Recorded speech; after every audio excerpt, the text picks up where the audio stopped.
Please welcome the KIPP New Jersey founder and CEO, Ryan Hill.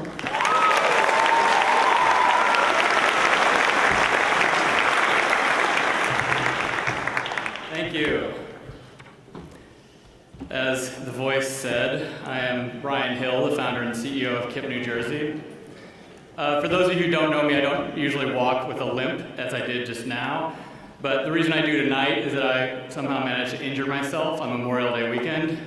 Now, I'd like to be able to tell you that this was due to some feat of incredible athleticism or perhaps bravery. But what actually happened is I managed to slip and fall while chasing my 2-year-old son across a plastic pirate ship in 2 inches of water in what's been billed as the world's largest kiddie pool. So I'm feeling real tough right now. Actually, my kids really love the movie version of the Lorax, so I kind of just wish this weekend they would have sat and watched that instead of running around pirate ships. But anyways, on a more positive note, you've heard tonight already about some of the great things our teachers and students are doing throughout their schools from Newark to Camden. And hopefully you know none of this would have been possible without your support. Whether you're a parent who advocates for your child and your school, a donor who has helped us build a new facility or funded our growth campaign, or an elected official who has stood up for kids in the face of opposition, tonight is our night to thank you for all that you do.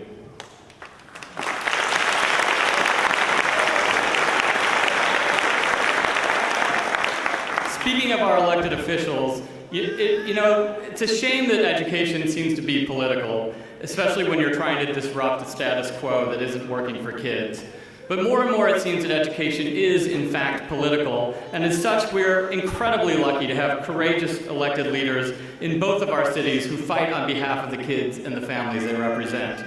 You would think this is just common sense, but it's not as easy as it should be when you have big special interest groups whose power is threatened when parents are given the power to choose the best school for their children. In a year when so many people are so depressed about the state of politics in America, we have a number of leaders who transcend the opportunism of the times to actually do what's best for their constituents. So please help us in thanking Senator Teresa Ruiz, Councilman Joe McCallum, Councilman Ramos, Councilman Osborne, Councilman Quintana, and of course our honoree tonight, Councilwoman Gail Jenkins.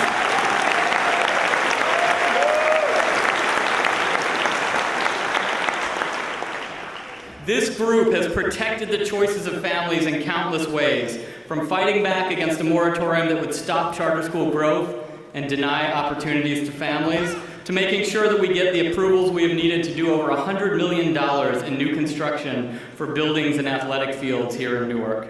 In fact, the council people shown here, led by West Ward Councilman Joe McCallum, were instrumental in helping us build our first athletic field over at Rise Academy, which was completed just over a month ago.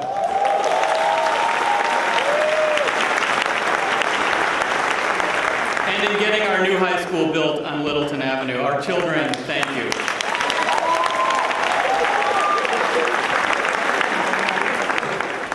Those of you who are not Newark Charter School families but have kids of your own can probably imagine how you would feel if someone told you, I'm sorry, I know this is the school you chose for your child, but I don't want it to exist. Or if they said, I know other schools have athletic fields for their kids, but your public school child can't have one because, well, our special interest group doesn't like charter schools. And our families have seen that exact thing happen over and over and over again.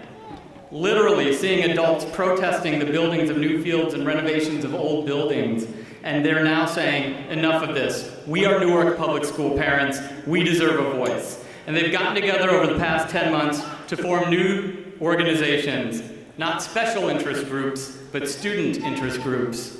From the Parent Coalition for Excellent Education,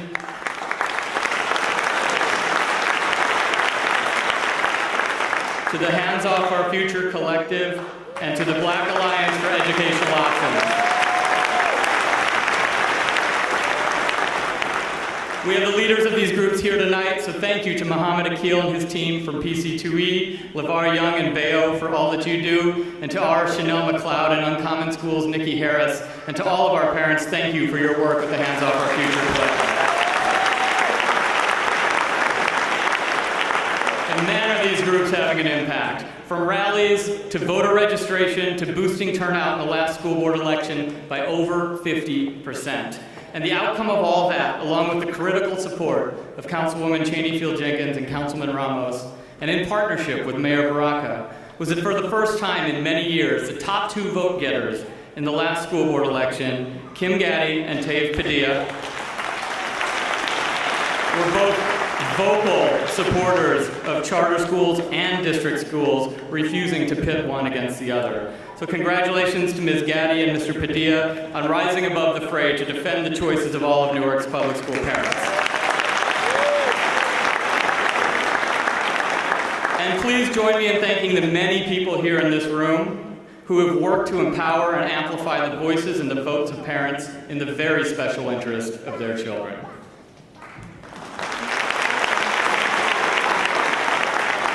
So what are all our parents fighting for? Why are they fighting so hard? Why are charter schools in Newark so popular and with such long waiting lists?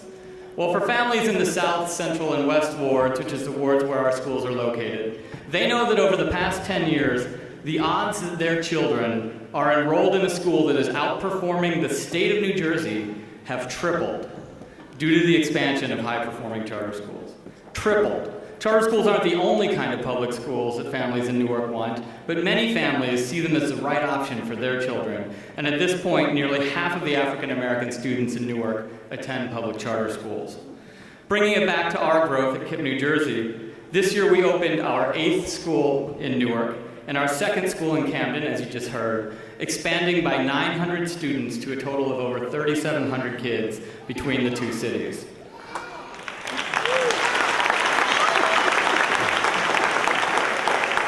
What parents who are signing up for our schools know is that our kids end up doing very well, not just on tests, but on the much more important metrics of college enrollment and completion, graduating with 4-year degrees at rates that far surpass national trends. As you know, a college degree is increasingly a gatekeeper for achieving the American dream, and in this country, unfortunately, college attainment tends to be closely linked to family income.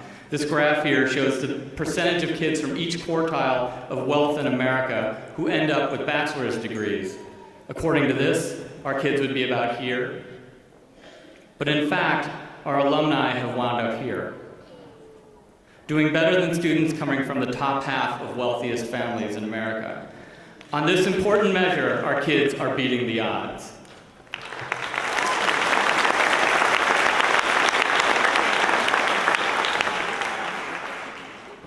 But we're going for that top quartile, the 77%. We're not going to stop. Beyond our numbers, our list of college acceptances gets better every year as well, with this year's senior class of KIPP, New Jersey students going off to schools like Stanford, Howard, Dickinson, Georgetown, and Cornell.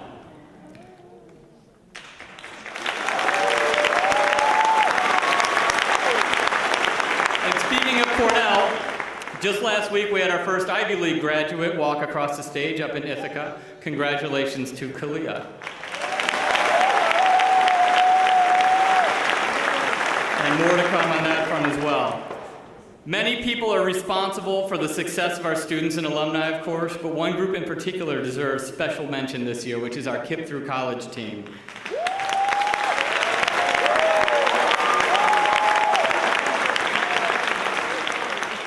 That's Julian from our KIPP through College team. The counselors on this team support our kids in getting them into college, and they stick with them until the day they've graduated, pulling out all the stops to make sure no crisis or obstacle will get in their way.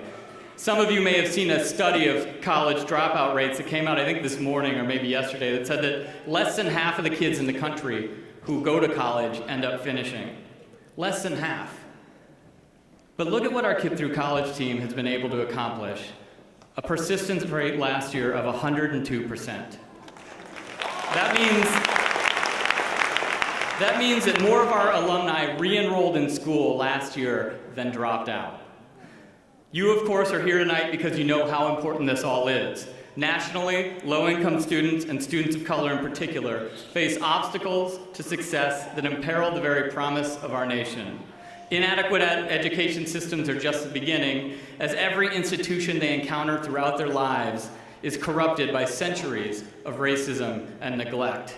And in many ways, our kids are the lucky ones, quite literally the lottery winners, which is one reason why so many of them are giving back to their communities in some of the ways you're hearing about tonight.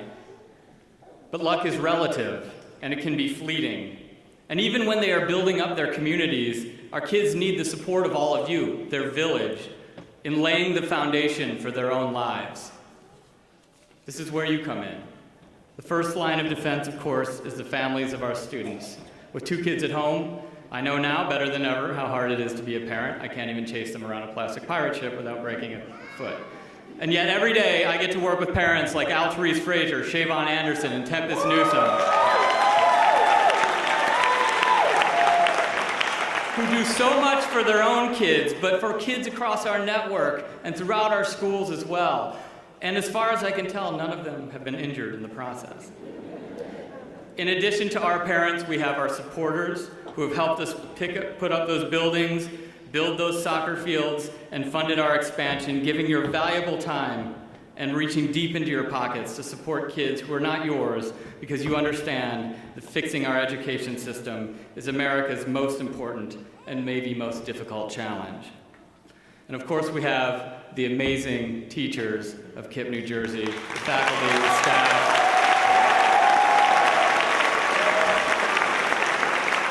There's nothing more important in an education than having a great teacher in front of you, and we have a lot of them. And then we have the Newark community. It's elected officials, it's community leaders. When you work with kids in Newark, it doesn't take long for you to meet the super heroic women and men throughout our city who serve as parents not only for their own kids, but for other children whose parents have fallen on hard times. You see foster parents, adoptive parents, mothers who take care of multiple kids from the neighborhood, fathers who are role models to so many of our boys, activists who strap the interests of all of Newark's kids to their backs. We're lucky to have so many of those angels in our lives. We are lucky that so many of them are KIPP New Jersey parents and others are KIPP supporters. And more we're proud to see our kids grow up and become those activists, those angels, those leaders. Tonight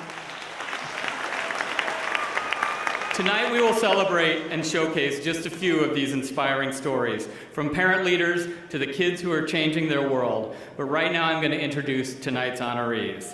First, Dan Cohen, who for almost 5 years,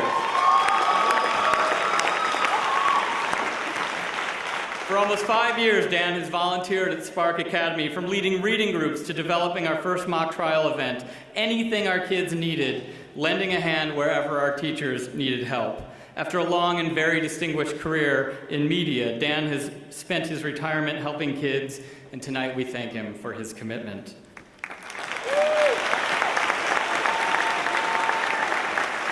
Next, we have our corporate sponsor, Dun & Bradstreet, which has impacted the lives of kids in all of our schools, from preparing our high schoolers for interviews to participating in career days and contributing to our community service efforts.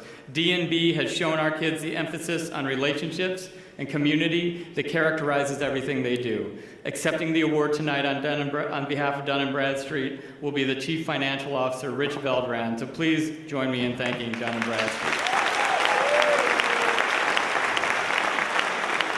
And lastly, among our honorees, we have Newark Central Ward Councilwoman Gail Cheneyfield Jenkins.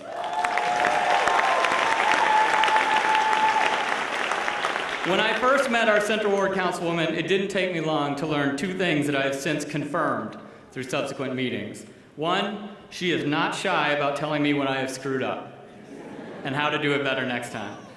2, she will always fight for parents who want to choose the school that best meets the unique needs of their child.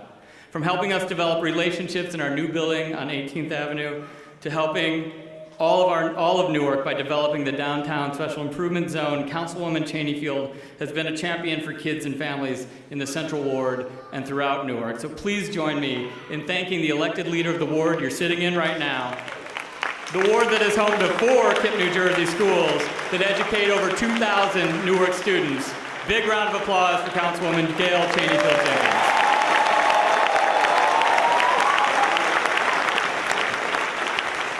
So at this point, I would like all three of our honorees to come up on stage while we play this video.